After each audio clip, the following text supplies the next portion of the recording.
I like writing about writing. Yeah. It's fun.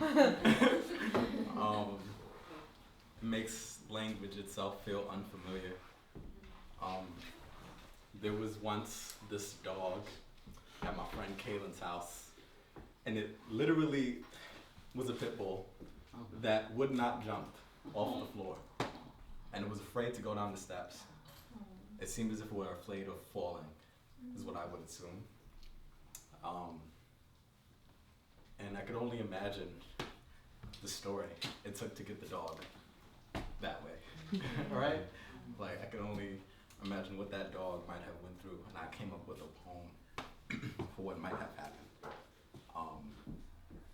And yeah, it's kind of an allusion to how dogs, as well as slaves in the 1800s, both viewed as property.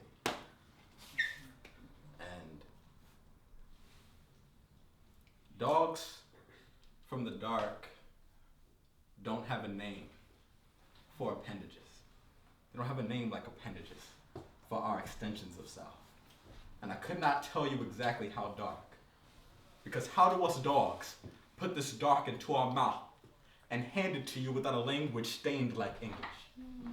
Falling or about to, each time I blink, I only know that no one would hear me. It was so black in that basement that when I fall, I didn't know for how long. I just know a good boy has feelings, and that I slept on splinters and climbed up what I assumed was a mountain terrace or a staircase that would lead me to me outside a body in the dark, and I woke with a fresh new gash in me each morning. The wood, if not blood itself, reminds me us dogs have certain questions for the self and mortality. Once we fall, I sniff out black and question my own dog. But if someone cared or stared enough to know beyond the past of my crooked canine to simply ask me this question, like why you play so aggressively, boy? I guess my appendages, they just stay so pressed in disagreement against your small frame because I need to know for certain that something is tangible enough to be walked on here. I dip myself into anywhere, like how a human boy does to test water. But you were the one that has given it the name play. I just needed to feel like I'm digging for at least my name.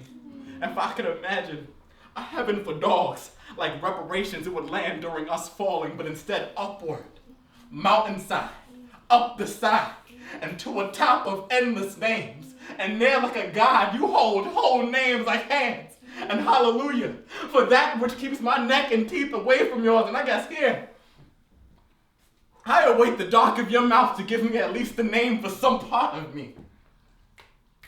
And if you ask me, why do I not jump? How come you don't leave the ground, boy? It's because I'm too scared to ask who ground be. What do ground do? If ground hurt me, then it is not ground that kept me up. No, but see, dogs from the dark don't bark. Just play, crawl, just teeth.